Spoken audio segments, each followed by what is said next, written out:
let's try a thought experiment here. Let's imagine SardonicSkeptic and PhysicalConservative are walking through the woods, perhaps arguing about Israeli foreign policy. Doesn't really matter. And well, while they're walking along, they encounter a giant, snarling grizzly bear. Each of them only have a split second to think about and react to what's going to happen here.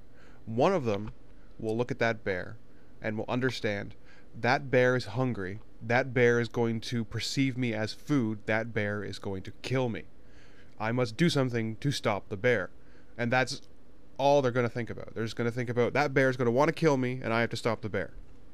Another one of them is going to look at that bear and is going to understand that that bear is hungry and sees them as food and is going to kill them, because after all, because of all of the acts of man and deforestation, their numbers have been pushed further and further out and they have less food to eat. And so he understands that that bear is hungry and that bear is going to kill him, but at the same time he also feels a little to blame, because he can understand why it's hungry, because it used to have all this free range and free food and everything, and it didn't have to worry about anything else. And now it has all this extra competition because of the lack of forest, and there's a lack of food, and just the encroachment of humans has just made that bear's life harder and harder and harder. And so he understands why that bear would be so mean and angry.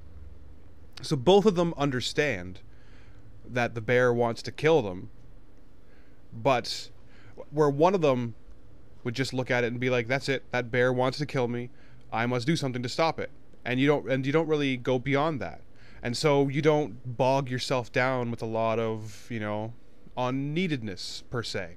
Like, for just strict survival, you don't need to know why that bear's hungry. All you need to know is that bear is going to kill you and you must stop it.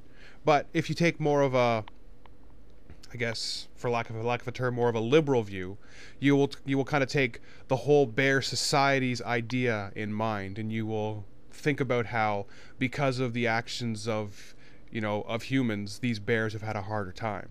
And so, although you won't want the bear to kill you, but at the same time you won't want to kill that bear or do anything to that bear which you consider punishment, because since you feel a little to blame, you don't want to make things worse.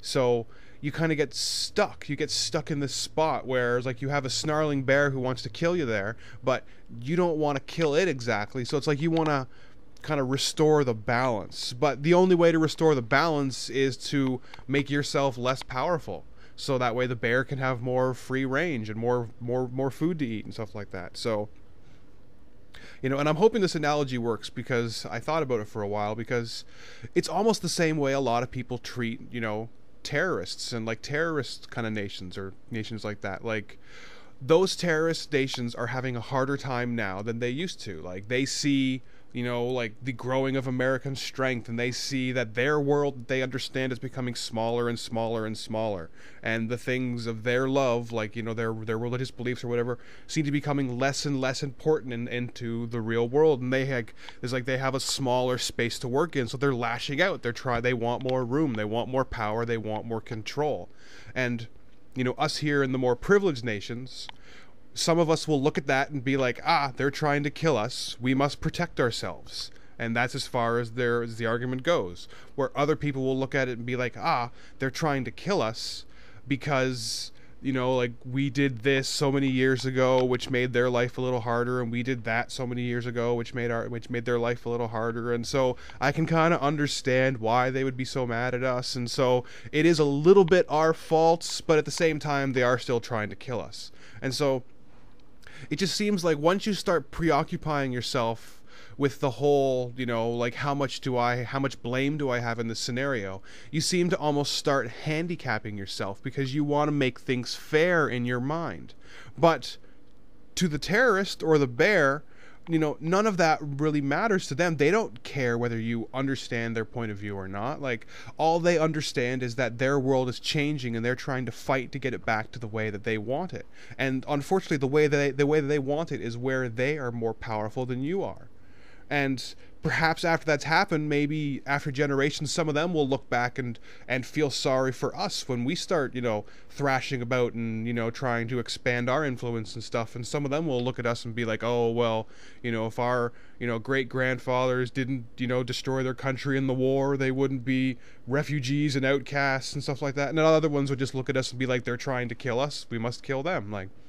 So it seems like the big understanding gap between sardonic skeptic and physical conservative is that physical conservative seems to go those many extra steps. Like, he will look at Hamas and he will see that yes, Hamas kills people because it suits their purposes, and then he'll look at their past and be like, oh well, they were wronged in this way, they were wronged in that way,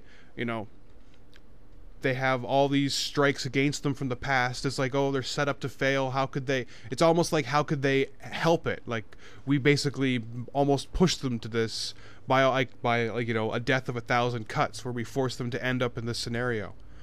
Whereas, someone like Sardonic Skeptic would look at Hamas and say, they're trying to kill people, we must stop them.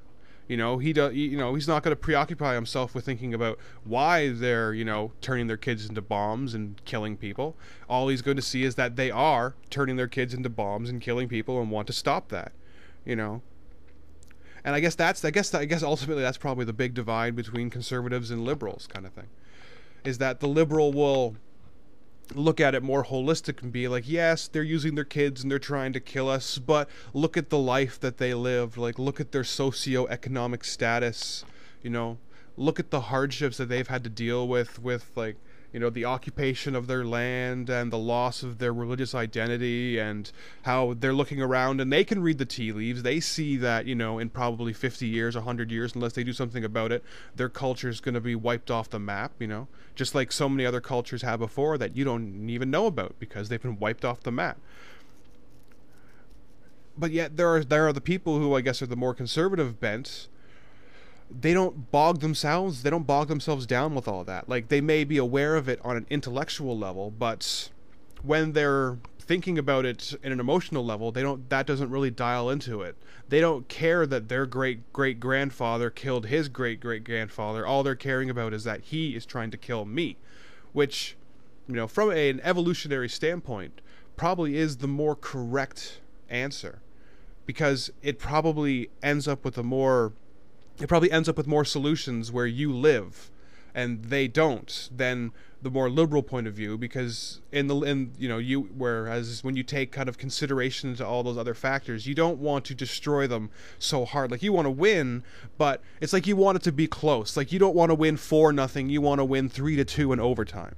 You want it to be an honorable win and an honorable loss for the other people. You don't want to just annihilate them off the planet because you feel kind of bad about how they ended up in that way.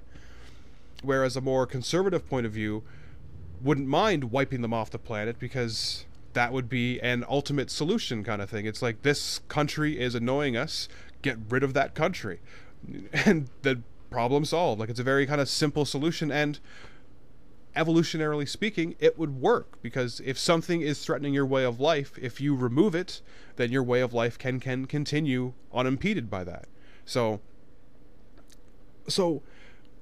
even though in both ways, there's so many arguments for and against both, because, there has to be room for compassion in the world, so you can't take a totally conservative bent, but at the same time, do you have to be totally liberal and, feel sorry for the murderer who fires at police because they're coming to destroy his particular way of life? There has to be a balance in between. So that's why I can say I can disagree with both of you, but on the whole, I think Sardonic Skeptic would have to be right, because his particular point of view would probably end up with a more favorable outcome for our form of life than Physical Conservative's point of view.